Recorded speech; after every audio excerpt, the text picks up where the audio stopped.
Dans la vidéo précédente, nous avons vu comment évaluer les options stratégiques générées à partir de la séquence SWOT plus TOWS.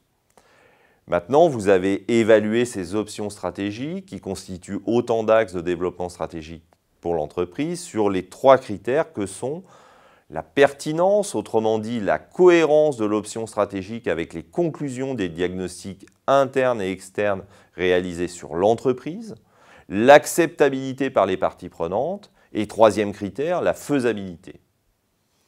Pour chacune des options stratégiques de développement, vous avez obtenu une note sur chacun de ces 3 critères.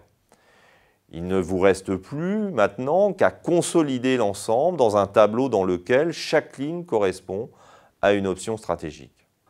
En colonne, vous renseignerez les notes obtenues en termes de pertinence, d'acceptabilité et de faisabilité pour chacune des options stratégiques.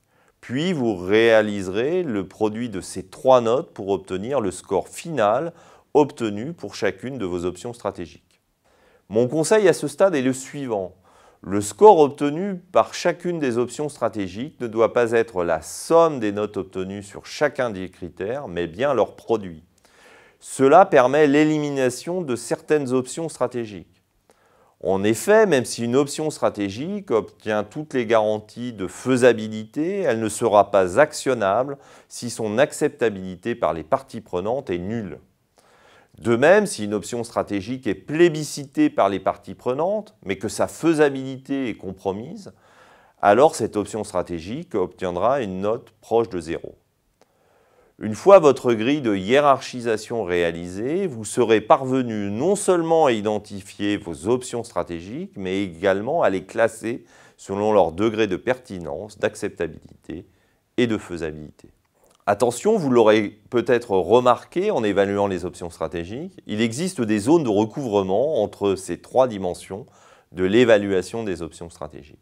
En effet, une partie de l'analyse de la faisabilité d'une option stratégique est en partie comprise dans l'analyse de sa pertinence quand on cherche à évaluer l'option sous l'angle de sa cohérence avec les résultats du diagnostic interne.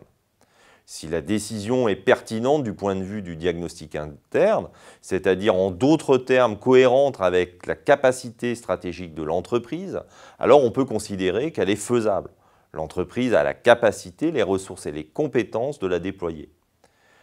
Il en va de même de la faisabilité financière et de l'acceptabilité du point de vue financier d'une option stratégique, par là où les parties prenantes, direction de l'entreprise, actionnaires, banques, partenaires financiers, qui auront à financer le projet d'investissement correspondant à l'axe de développement retenu ou option stratégique.